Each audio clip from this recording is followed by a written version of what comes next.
बहुत जल्द आ रहल बानी।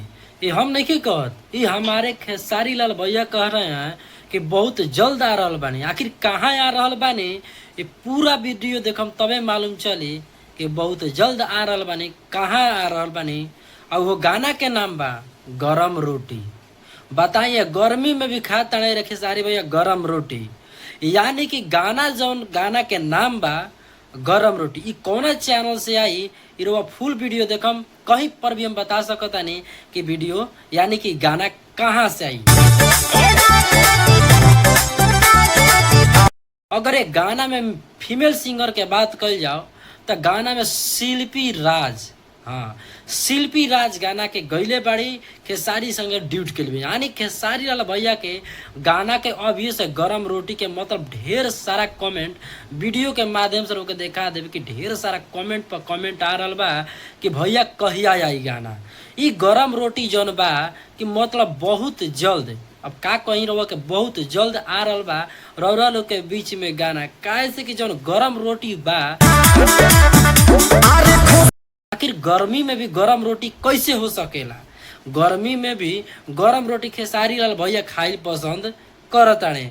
लेकिन वीडियो के बात कल जाओ के काम कैले बा अभी फुल जानकारी ना मिली। का है कि अभी पूर्ण रूप से ये गाना के तैयार नहीं के करे यार, ऐसे कि ऑडियो फाइनल हो गई बा, वीडियो भी ये गाना के मतलब कि कुछ कुछ पूरा फाइनल हो गई, एडिट बाकी बाटे। लेकिन ये गाना के अगर पोस्टर भी अभी तक लॉन्च नहीं भइल, लेकिन ई 110% बा कि ई गाना रौरा यानी कि सारे गामा होम भोजपुरी से ई गाना आई, सारे गामा होम भोजपुरी से ई गाना आई गरम रोटी।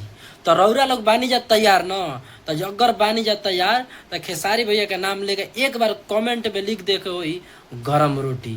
यानी गरम रोटी के देखल चाहता कि कैसन बा गरम रोटी, तो सच में बतावत नहीं भैया बहुत। अगर सारे गामा होम भोजपुरी जानते बानी कि बहुत बड़ा कंपनी है जो भी वीडियो लेके आवेला, यानी कि सारे गामा हो गल, चाहे टी सीरीज हो गल, चाहे वेब हो गल, चाहे चांदा, इस टाइप के मतलब जितना भी सब कंपनी बा तो बहुत बड़ा बड़ा कुछ अलग वीडियो करके लावेला लोग। तो मतलब सारे गामा होम भोजपुरी पे गाना जब आइल बा, मतलब कि आई कहिया, अब वो डेट फिक्स नहीं कि कहिया ई गाना आई, लेकिन बहुत जल्द रौरा लोग के बीच में वो गाना आ रहा।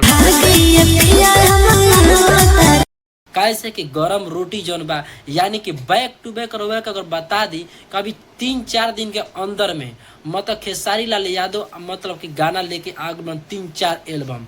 तो अब बताए कि 3-4 एल्बम में यानी अपन टारगेट में लगेले बानी कि असो लगन में गाना कवन बाजी। यानी कि लगन के पूरा पूर्ण रूप से तैयारी चल रहा बा कि हमारा गाना बाजे के चाहिए। ई रौरा लोग पे डिपेंड बा कि गाना कौन खेसारी लाल यादव के बजावल चाहता नहीं जा। लेकिन गरम रोटी देखे खातिर सुने के वही यानी सारे गामा होम भोजपुरी के सब्सक्राइब कर दे। अगर तबाही क्रिएटर ना करब तो मालूम कैसे चले ये गाना कहिया आई। तो अगर गाना के पूर्ण रूप से जानना चाहती कहिया या कब ना आई तो यानी चैनल के सब्सक्राइब कर दे कोई, आज प्यारा सा कमेंट लिख के देवे कोई गरम रोटी। तो चलिए नेक्स्ट वीडियो मिलो तनी, तब तक खाती इतने खाती एक बार लिख दे कोई खेसारी लाल भैया का।